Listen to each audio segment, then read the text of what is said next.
बीमारियों के इलाज में होने वाले खर्च का बड़ा हिस्सा दवाइयों का होता है। हमारी टीम की एक सदस्य ने आमतौर पर काम आने वाली कुछ दवाइयों का एक प्रिस्क्रिप्शन डॉक्टर से लिया। फिर उन्होंने ये दवाइयाँ बाजार में एक केमिस्ट की दुकान से खरीदी। कितना? 2151।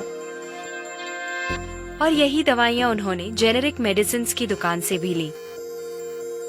कितना हुआ इसका? 354। दवाइयों की कीमत में जमीन आसमान का फर्क दिखाई दिया। राजस्थान में कम कीमत में मिलने वाली इन जेनेरिक दवाइयों की शुरुआत की चित्तौड़ के पूर्व कलेक्टर डॉक्टर समित शर्मा ने।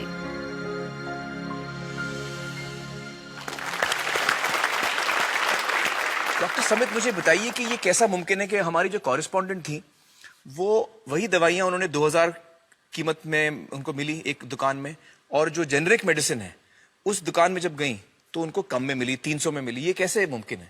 ठीक इसी समय प्रतिक्षण प्रतिपल एक ट्रेजेडी हमारे चारों ओर घट रही है। अर्थक्वेक की या कोई सुनामी की बात करें, उसमें जितने लोगों की जानें एक दिन में जाती हैं, उससे ज्यादा जानें प्रतिदिन इस ट्रेजेडी की वजह से जाती है। वो क्या ट्रेजेडी है? वो ट्रेजेडी ये है साहब कि जो दवाइयों की जो वास्तविक कीमत है वो तो बहुत ही कम है, पर जो दवाइयां हम जब बाजार से खरीद के लाते हैं तो हमें वो 5 गुना, 10 गुना, 20 गुना, कई बार तो 50 गुना से भी ज्यादा दामों पे हम उसको खरीदते हैं। जैसे हम भारत में अगर देखें कि 40 करोड़ से ज्यादा लोग ऐसे हैं जो अपने लिए 2 वक्त की रोटी नहीं जुटा पाते, तो क्या वो उस दवा को खरीद सकते हैं? बहुत सारे लोगों को इस वजह से दवाई नहीं मिल रही। यस, WHO कहता है कि स्वतंत्रता के 65 वर्ष पश्चात आज भी 65% of the Indian population lacks regular access to essential medicine. जो मेन दवाई है, जो आवश्यक दवाइयां हैं, वो उन तक नहीं पहुंच पाती रकम की वजह से। मुझे बताइए कि ये जो जेनेरिक मेडिसिन जो हम कहते हैं, अभी ये अंग्रेजी का शब्द है, इसको हिंदी में कैसे समझाएं? मैं आपको बहुत सरल भाषा में बताता हूँ। हाँ। तो ये जेनेरिक नाम जो दवा का जो मूल सॉल्ट है, जो इसके अंदर जो दवा है उसका नाम है, केमिकल नाम, उसका केमिकल नाम है। अब जैसे और उदाहरण अगर सरल करके बताएं इसको, तो जैसे ये लड़की दुबली पतली सी नजर आती है, तो मैं अगर डॉक्टर हूं हाँ। तो मैं इसको ये कहूं 1 गिलास दूध सुबह 1 गिलास शाम को पिया कर। पर चिकित्सा के व्यवसाय में दुर्भाग्य से हमारे देश में ऐसा नहीं हो रहा। हम ये नहीं कहते कि आप भैंस का दूध लेके आइए, हम कहते हैं कि वो रामू की भैंस का दूध लेके आना। यही ब्रांडिंग है। ये जब उसकी दुकान पे जाती है वो कहता है 500 रुपए लीटर है, लेना है कि नहीं लेना। तो जो 30 रुपए की चीज है वो 500 रुपए में मिलती है। तो अगर मैं डायबिटीज की दवा ले रहा हूं और अगर मैं ब्रांडेड दवा लेता हूं तो मुझे कितने की पड़ेगी? जैसे एक 117 रुपए में भी है, 117 रुपए में मिलती है। अब और अगर वही चीज हम उसके जेनेरिक मेडिसिन के नाम से लें तो वो कितने की बनती है? वो मात्र 1 रुपए 95 पैसे में 10 गोली मिलती है।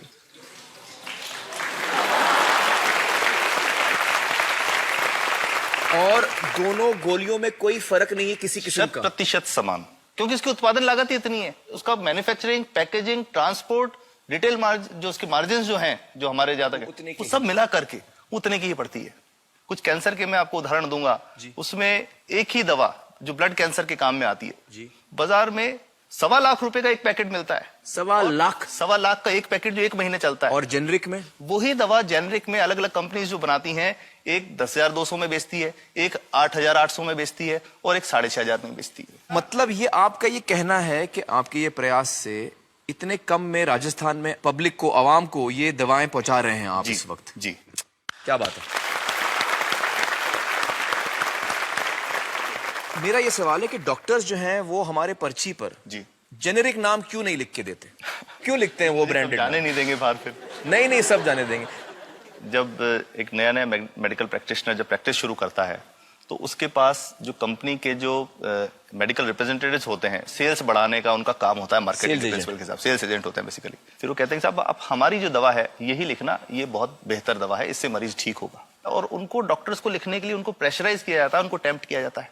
तो ये इसमें बहुत बड़ा कारण है जो दवा की कीमत को उसकी वास्तविक कीमत से 5, 10 गुना, 20 गुना तक बढ़ा देता है। एक बहुत बड़ा कारण है, क्योंकि हमारे पास जब हम टेंडर करते हैं तो बहुत सारे कंपनी वाले आते हैं, जो भारत की जो सबसे बेहतर कंपनियां, जिसके भी नाम, वो रेपुटेड कंपनियां जिनके नाम आप ले सकते हैं, वो सभी हमें वो उसको जो 70 रुपए की है उसको 2 रुपए में, 5 रुपए में दे रही है, 30 रुपए की दवा 2 रुपए में दे रही है। इतना ज्यादा फर्क तो कंपनी तो दे सकती है और देना चाहती है और हमें देती भी है इतनी कम दामों में, हमें दे रही है ना, ये संभव तो है। अच्छा, मैं आपको बताऊंगा कि भारत से हम लगभग 45,000 करोड़ रुपए की जेनरिक दवाइयां प्रतिवर्ष विदेशों को निर्यात करते हैं।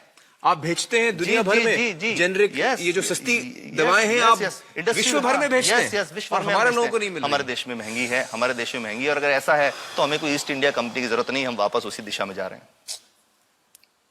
आपने जब ये शुरू किया तो आपको कोई रेजिस्टेंस फेस करना पड़ा राजस्थान में? देखिए, जो प्रयास हम कर रहे हैं ये बेसिकली धारा के विपरीत बहने का एक प्रयास है जी।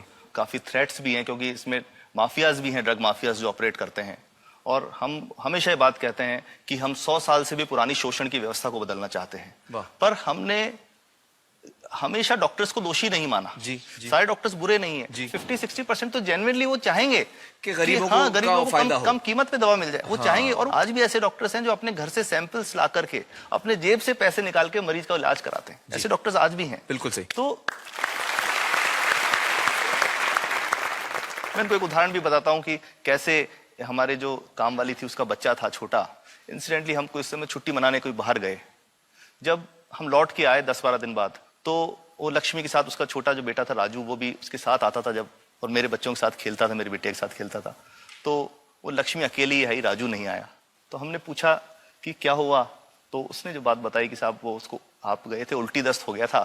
उल्टी दस्त की बीमारी के लिए वो जब दवा लेने गई तो केमिस्ट ने उसको कहा कि इसके तो 400 रुपये लगेंगे। तो उसने कहा साहब मैंने खूब मांगा, मेरे पास 400 रुपये मुझे नहीं थे, और मेरा बच्चा रात को ही उसको दस्त आते रहे, वो खत्म हो गया। और मैं आपको ये कहना चाहता हूँ कि वो जो दवा लिखी थी कि वास्तव कीमत 1.5-2 रुपए ही है, तो वो बच्चे की जान बच सकती थी। 65 वर्ष के बाद भी अगर कोई बच्चा उल्टी दस्त से मर जाए तो मैं नहीं समझता इससे शर्मनाक बात कोई हम लोगों के लिए हो सकती है। और सबसे बड़ी बात कि इसे आसानी से बदला जा सकता है। हमें सबको एक समन्वित, एक संगठित प्रयास करने की जरूरत है। ये तो कुछ भी नहीं है, कोई नई फैक्ट्री खोलनी नहीं, कोई नई दवा नहीं बनानी, ये सब जो गलत चल रहा है इसको रोकना ही तो है। तो दोस्तों, डॉक्टर समित की बातों से हमें यह पता चला है कि दवाइयों का जो कॉस्ट होता है, जो उनको बनाने का खर्च होता है, वो बहुत ही कम होता है, और हमें इन कम दामों में ये दवाइयां मिल सकती हैं अगर हमारी राज्य सरकार जेनेरिक मेडिसिन की दुकानें खोले, जैसे राजस्थान सरकार ने किया है, और जिसके लिए हम उन्हें सलाम करते हैं।